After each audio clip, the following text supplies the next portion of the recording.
O Senhor esteja convosco. Ele está no meio de nós. Proclamação do Evangelho de Jesus Cristo, segundo Marcos. Glória a vós, Senhor.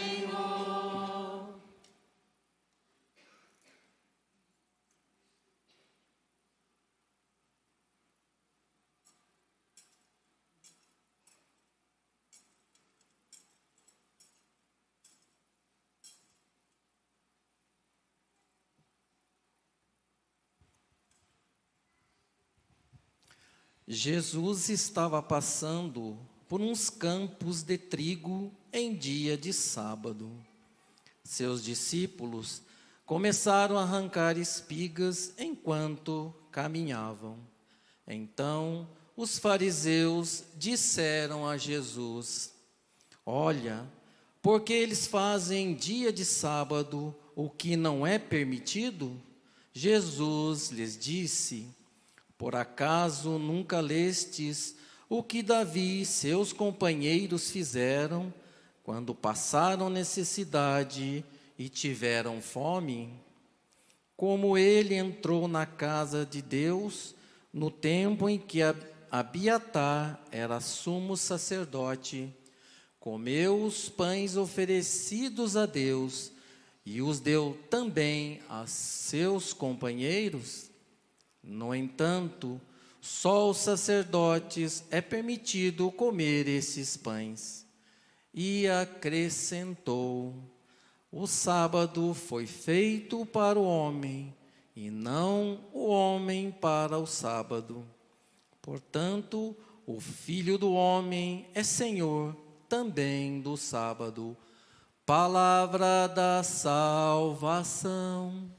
Glória a vós, Senhor.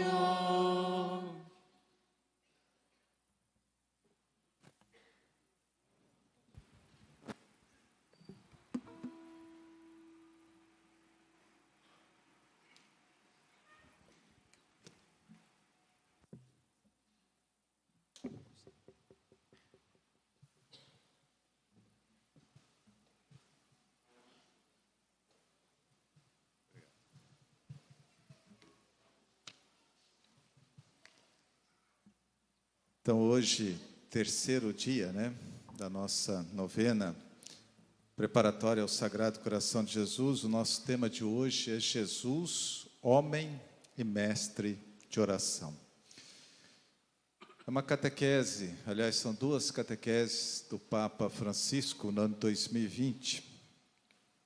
Ele começa falando de Jesus, homem de oração, em seguida fala de Jesus, mestre de oração. Primeiro Jesus reza e depois ensina a rezar. E ao falar de Jesus como homem de oração, o Papa Francisco cita o primeiro ato da vida pública de Jesus, o batismo no Rio Jordão. Quando Jesus se coloca junto de todos os pecadores para receber o batismo de penitência de João Batista. Ele se faz solidário com a nossa humanidade pecadora. Ele reza com os pecadores. E é muito bonito, o Papa diz assim: Jesus não ficou na margem do rio, dizendo que ele era diferente. Pelo contrário, ele mergulha os pés nas mesmas águas penitenciais utilizadas por João Batista para batizar, as águas do Rio Jordão. Ele diz assim: ao ser solidário com a humanidade, Jesus reza conosco. Reza junto de nós. Aliás, nós começamos essa missa, na anáfora eucarística, eu vou dizer: o Senhor esteja convosco, vocês vão responder: Ele está no meio de nós. A gente não presta às vezes atenção, mas é bom prestar atenção. Ele está no meio de nós. Ele reza conosco. E o Santo Padre diz assim: ele inaugura a sua missão colocando-se à frente de um povo de penitentes, de um povo que quer se reconciliar com Deus. Por isso que o autor da carta aos Hebreus diz assim: Cristo é o sumo pontífice. A palavra pontífice lembra o quê? Ponte. Pontífice é aquele que faz a ponte, une a humanidade a Deus. Por isso que na doxologia final quando o sacerdote levanta o corpo e o sangue de Cristo, ele diz assim: por Cristo, com Cristo, em Cristo. É através dele que nós chegamos ao Pai. Ele nos une a Deus. Em seguida, o Santo Padre diz assim: depois de ter sido batizado, estando em oração, o céu se abriu. Ele até usa o termo: o céu rasgou-se e se fez ouvir a voz do Pai. Jesus, em oração, abre as portas do céu. Isso é fundamental, aprender a rezar. A oração abre as portas do céu. Eu me recordo que o próprio Papa, no ano 2022, ele fez um depoimento muito bonito, se não me engano foi em outubro de 22.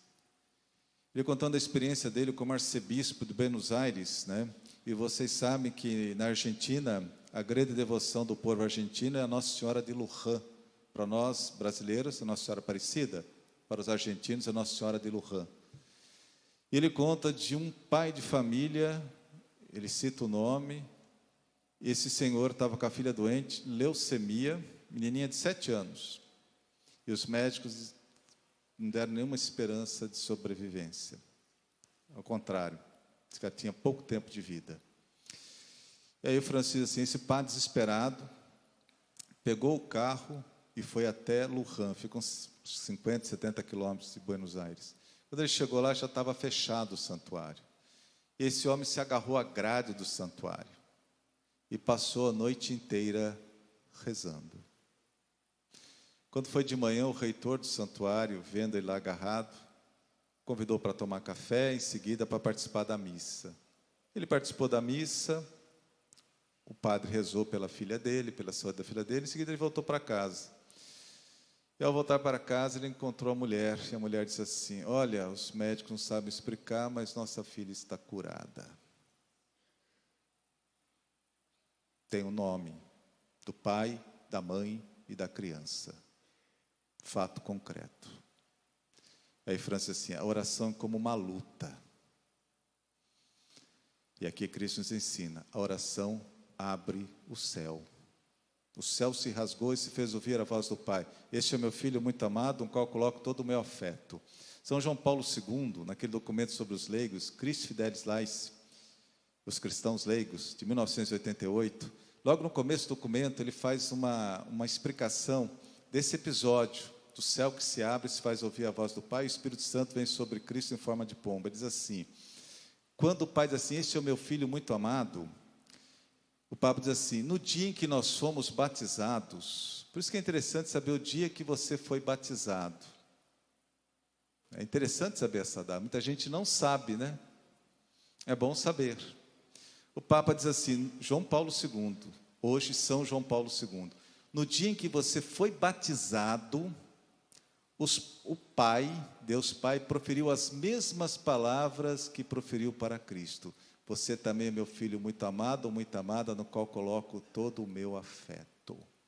Por isso que você é cristão, você é enraizado em Cristo, recebe a vida divina através de Cristo. A filiação divina nos vem através de Cristo. Ser cristão é isso, é ser outro Cristo no mundo. Olha que, se as pessoas entendessem o que é o batismo, né? Por isso que Cristo reza em nós e reza em nós, através de nós. O céu se abriu, diz Francisco, assim como Moisés abriu as águas do Mar Vermelho, para podermos passar através dele. Depois que Cristo nos abriu o céu, também nós temos acesso ao Pai. Jesus nos deu de presente a sua própria oração, o seu diálogo de amor com o Pai. E rezar é isso. Uma vez eu vi uma definição de oração, mas era uma página inteira.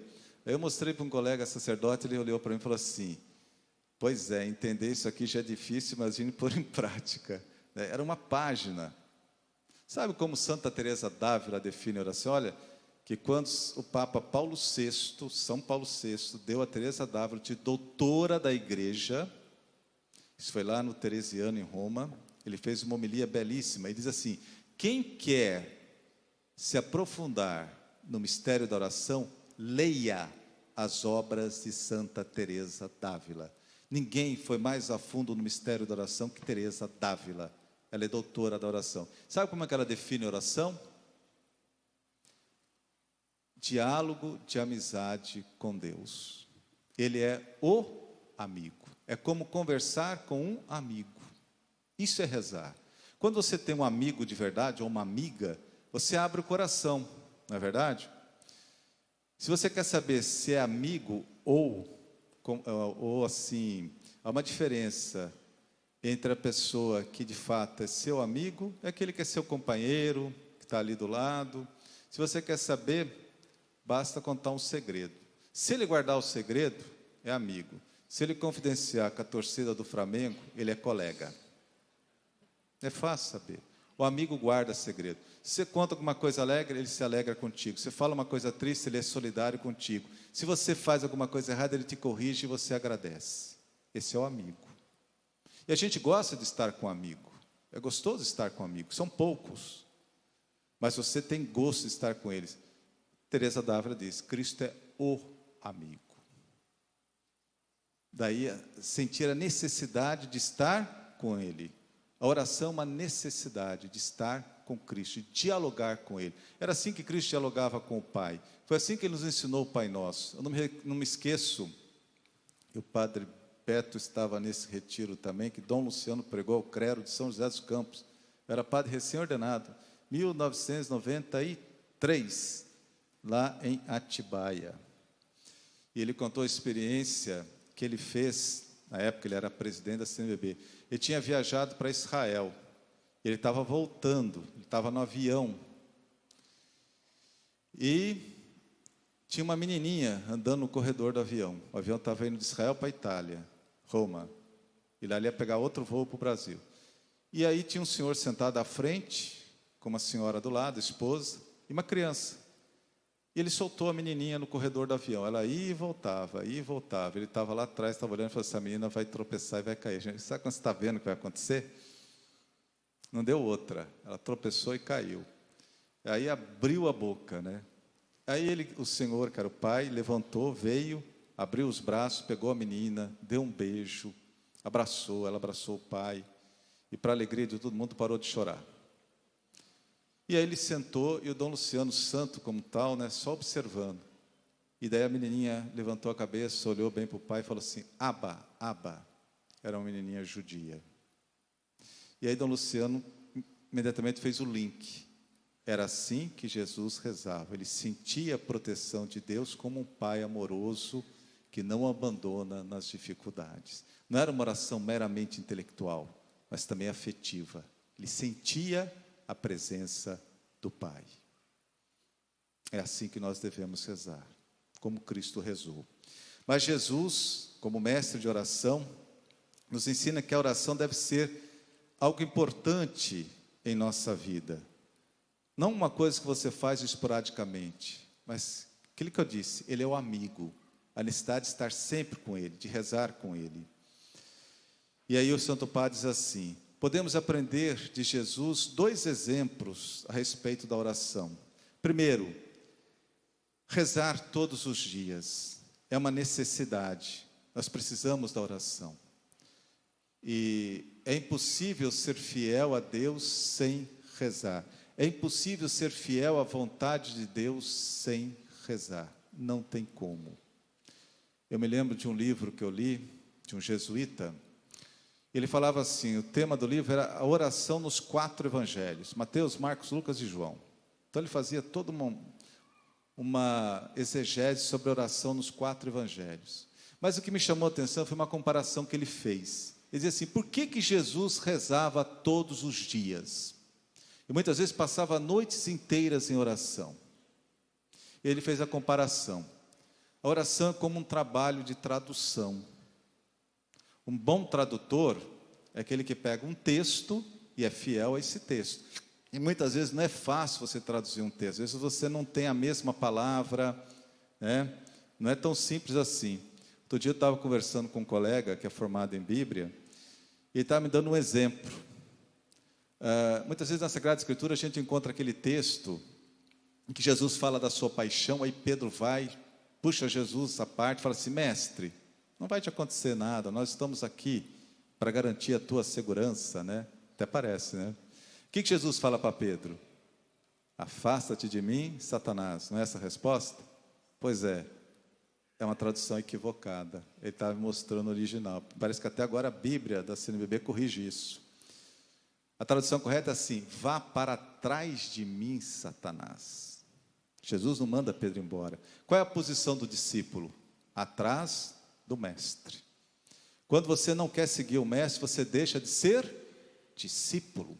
Ao negar a paixão, Cristo estava fugindo, ou melhor, Pedro estava fugindo do discipulado. Jesus não mandou ele embora, mandou: vá para trás, retome a sua condição de discípulo.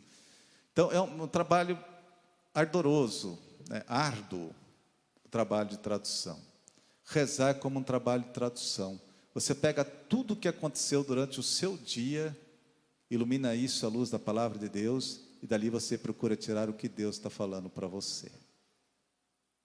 Era isso que Cristo fazia todos os dias, para sempre ser fiel à vontade do Pai, para não projetar a vontade dele no Pai, mas para ser fiel à vontade do Pai.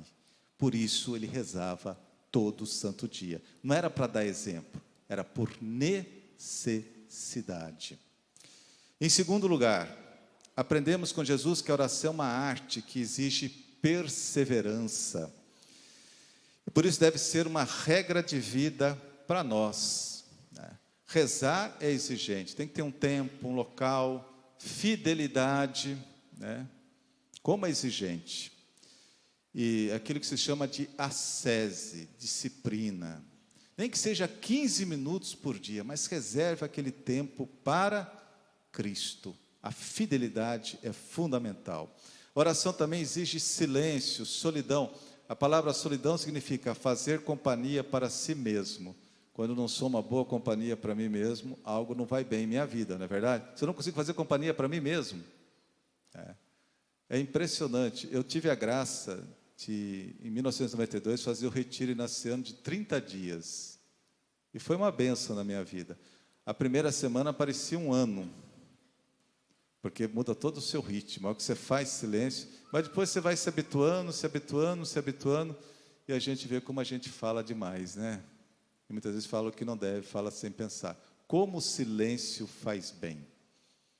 E muitas vezes somos viciados em barulho.